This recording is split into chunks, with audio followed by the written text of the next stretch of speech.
Hey guys, what's up? It's Oblivion again. I'm here with a video today on the next Hall of Heroes. And you guys are in luck, actually. So a really good Hall of Heroes is coming.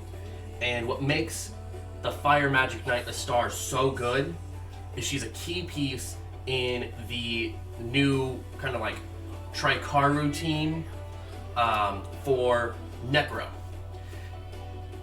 Now, on my account personally, I have not built this team yet. I'm actually in the works on building it.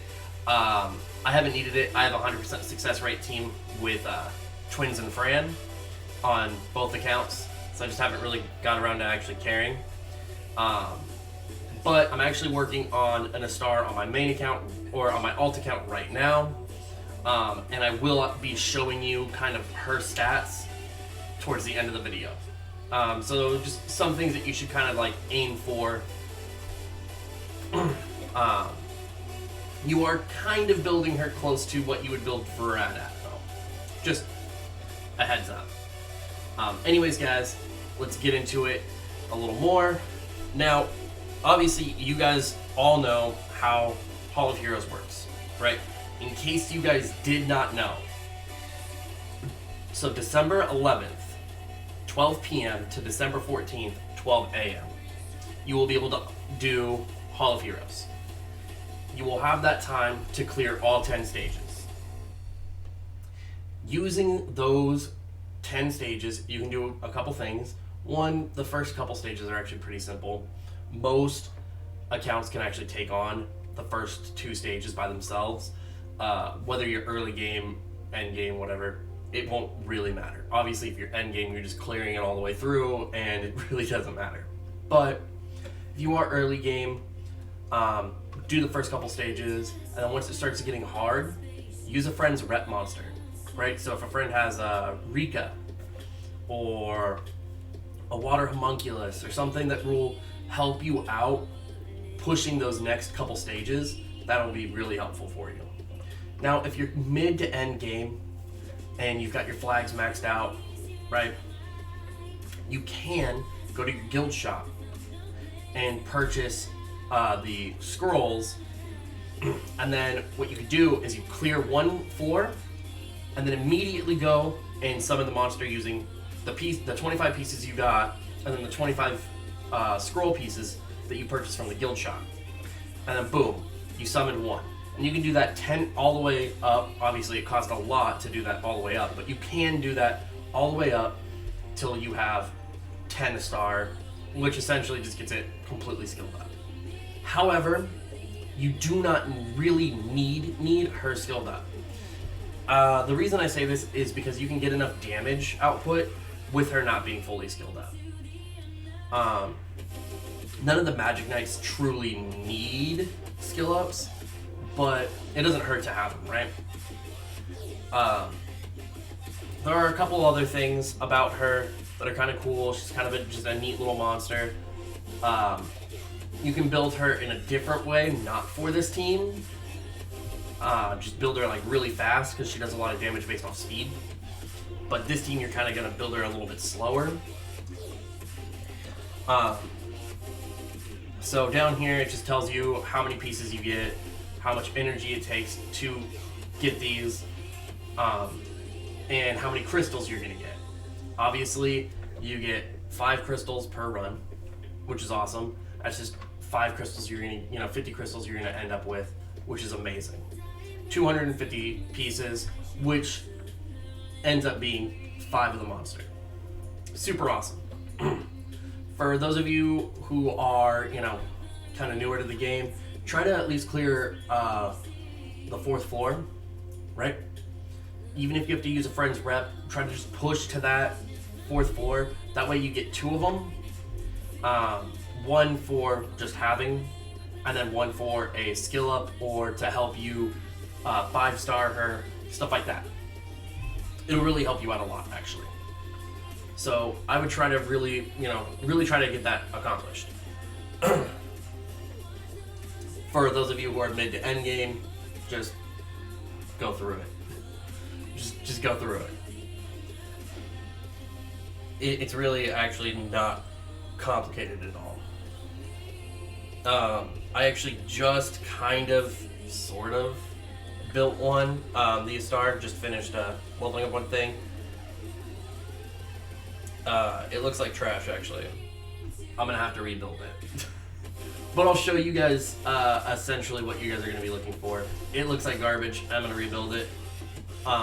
Gems and grinds are gonna be put in as well, but I'll show you a generalization of what you're looking for. And like the minimum stats as well that you're looking at getting. Anyways, that's pretty much it as far as like showing you guys this. Now I'm gonna go into showing you guys the actual stats. So this is what I ended up getting her on. Obviously I didn't really do much to her. You can put her on Blade if you want. You can put her on Fatal. And I've actually seen a couple, which I might do. I've seen a couple people putting her on Vampire. I might do that myself. I've got pretty good Vampire runes, so I think I could actually get her like really, really high up there. So obviously she'll have 200 more attack, but I went attack, crit damage, attack. I'll replace this rune. Obviously it's low in attack, which pretty brutal for me. You really don't want low attack because you're really gonna try to aim for a minimum. Through testing, it's about a minimum of 1400 attack. So I'm pretty much there. I just need, to not ruin her with leftover runes, I guess. All of these were just thrown together runes that were not on a monster. But yeah. So obviously, again, you don't need HP, you don't need defense. You're really just looking at that attack, the crit rate, and the crit damage. Right? That's it. You just want to focus on attack, crit rate, and crit damage. So we're going to go here. So you can put her with a HP lead, 25% HP. Whatever. Your attack speed increases as your HP gets lower. You deal 100% more damage if your enemy has more HP than you. Okay, cool. Attacks the target that isn't granted with a beneficial effect with 3 magic bullets and silences them. So it's essentially her light sister, same skill. Silences for 2 turns with a 70% chance, but you're really not worried about. Nothing's really going to get turns, so you don't care. But that happens, and as you can see, the effect goes up with it, and you'll get 30% more damage, which is why I said you don't need those skill ups, but they don't hurt. And then attacks the enemy target 2 times and attacks all enemies with even more powerful attacks on the 3rd attack. This one is just damage. That's it. Just damage. So skill ups aren't as important. But as you can see here, it's 4 skill ups for this one. And then it's 5 skill ups here. So it's 9 total. So if you did end up getting 10, right? That completely maxes her out for skill ups. I wouldn't even... If you have them, cool. You don't necessarily need to max this skill because the last one is off the harmful effects chance.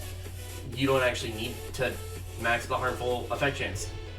It's not a necessity because you're not using her for that. You're using her for AoE damage, multi-hits. You're using her for the 3 hits here, the 2 hits here. Honestly, the 2 hits here is really what's going to get you, because with the Ikarus, she's constantly hitting twice. So all the Ikarus are hitting, plus she's hitting twice, and all the Ikarus hit, she hits twice. Rotates in like that, and just keeps going and going and going. I will showcase this one here in, I don't know, maybe tomorrow when I have more time to get her 6-starred and actually build her properly and not like garbage. I do apologize. I just threw her on some runes. I didn't realize how bad it was going to be. There's some work that needs to be done on it, but also she is only a 5-star, so her stats will go up. So I may be able to hit that minimum threshold, and if I can hit that minimum threshold, I will show you on the minimum, so that you people that are just kind of breached into the mid-game section and you're gonna try this team out, you guys can understand that you guys will be able to do it even without OP runes, right? And I think that that's important. I don't think that these teams are really meant for early game accounts, because the Ikaru runes are kind of substantial. You need a lot of defense on the Ikarus, plus you need max tower. Most new players don't have that, and I still do not suggest getting a max defense tower before a max speed tower, crit rate tower, or crit damage tower, attack, or even HP, honestly. Maybe over HP, just because the Tri-Card team is worth having. But there are still so many towers that are so much more important than the defense tower. So I still have a hard time recommending it. But anyways, that's pretty much it. Look forward to another video of this being showcased really, really soon. If I meet the threshold on her, I'll showcase that as well. I wanted to make sure I got this out though right now, because it just dropped and I want to make sure you guys get this knowledge out right away. Very good unit though for MB12, and I really hope that you guys can get her ruined up and ready to go, and you guys can knock out some 100% success rate teams. Just so you guys are aware, you do pair her with 3 Ikaru and a fire puppy. So 3 water puppies, fire puppy, her. Though when I was testing it on my friend's account, it was actually just her and 3 water puppies, and it was working. I did about 50 runs. You guys know I like to do about 200 runs to know for sure if it's 100%, but I just didn't have the time, the account for that long. So I will do this run with her and I'll test it all out for you guys real soon. Anyways guys, as always, down in the description below will be Twitter, Twitch, Instagram, and Discord.